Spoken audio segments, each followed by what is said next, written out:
আমি যদিও ব্রাজিলের সাপোর্টার, বাট আমি আশা করি যে ব্রাজিল এবং আর্জেন্টিনা যাতে ফাইনাল ম্যাচটি হয়, যাতে শেষ পর্যন্ত বাংলাদেশের যে ফুটবলকে নিয়ে বিশ্বকাপকে কেন্দ্র করে যে টান টান উত্তেজনা, সেটা যাতে একদম শেষ দিন পর্যন্ত যাতে আমরা ধরে রাখতে পারি। আর আমাদের দেশের প্রেক্ষাপটে আসলে আমাদের দীর্ঘ এই স্বাধীনতার পরবর্তী তো প্রায় 56 বছর আমরা পার করে ফেলেছি। সো আমাদের দেশের অনেক সীমাবদ্ধতা রয়েছে।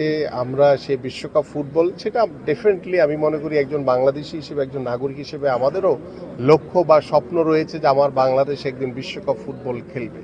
তো সেটার জন্য আমাদের যে প্রস্তুতি বা আমাদের যে সীমাবদ্ধতা রয়েছে, আমাদের যে ওয়েদার এনভায়রনমেন্ট রয়েছে, আমাদের যে সামগ্রিক বিষয়গুলো রয়েছে, সেগুলো নিয়ে আমরা মনে করি যে জিরো থেকে আমরা বর্তমান সরকার কাজ শুরু করেছি।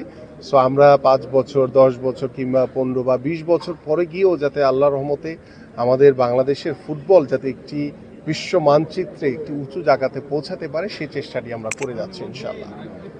আমাদের দেশের প্রেক্ষাপটে আসলে আমরা বলবো না যে পিছিয়ে আছে। আমরা আমাদের যে সাবকন্টিনেন্ট বা আমাদের বর্তমানে যে হামজা চৌধুরী থেকে শুরু করে আমাদের জামাল ভুঁইয়া বা বর্তমান ন্যাশনাল টিম যারা পারফর্ম করছে, আমাদের দেশের প্রেক্ষাপটে আমি মনে করি যে না, তারা ভালোভাবে চেষ্টা করছে, ভালো পারফর্ম করছে।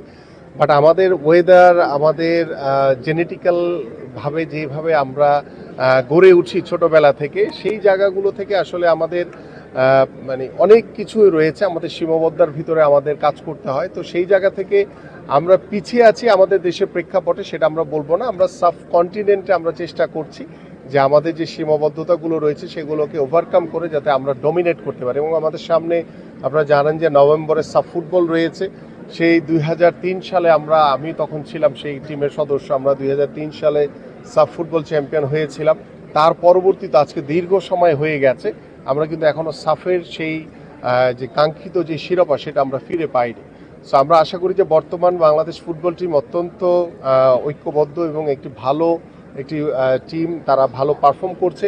সো আমরা আশাবাদী যে এবারে আমাদের আগামী যে সাব ফুটবল, সেই সাব ফুটবলে যাতে বাংলাদেশ আবার আমাদের যে শিরোপা, সেটা যাতে আমরা পুনরুদ্ধার করতে। একটা ছোট খেলাধুলাকে পেশা হিসেবে প্রতিষ্ঠার লক্ষ্য নিয়ে আমরা কিন্তু ইতিমধ্যে আমাদের জাতীয় প্রায় 300 জন খেলোয়াড়কে, যারা বাংলাদেশকে বর্তমানে রিপ্রেজেন্ট করছে, তাদেরকে কিন্তু ক্রীড়া ভাতার আওতায় আমরা অন্তর্ভুক্ত করেছি। তাদেরকে ক্রীড়া কার্ডও প্রদান করা হয়েছে এবং পর্যায়ক্রমে আমরা আরও 200 জন ক্রীড়াবিদকে, জাতীয় ক্রীড়াবিদ যারা বাংলাদেশকে বর্তমানে রিপ্রেজেন্ট করছে, সর্বমোট 500 জন ক্রীড়াবিদকে কিন্তু আমরা ক্রীড়া ভাতার আওতায় এনে পেশাগত স্বীকৃতি বাবদ ক্রীড়া ভাতা প্রদান করব ইনশাআল্লাহ।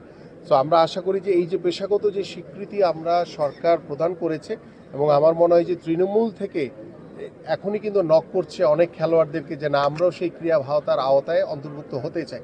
সো এটি একটি কম্পিটিশন আমার কাছে মনে হয়েছে যে অনেক বেড়ে গেছে। সো আমরা হোপফুলি যে আমরা তৃণমূল পর্যায় থেকে যেভাবে খেলাধুলাকে প্রাধান্য দিয়ে, গুরুত্ব দিয়ে, পেশাদারিত্ব প্রতিষ্ঠার লক্ষ্য নিয়ে কাজ করছি, সেটার ফল ইনশাল্লাহ ভবিষ্যতে শুধু আনসার ভিডিপি না, আমাদের অন্যান্য বাহিনী বা অন্যান্য যারা ক্রীড়াবিদ রয়েছেন, অ্যাথলেট রয়েছেন, সকলেই যাতে এই সমান সুযোগটি পাবে ইনশাল্লাহ।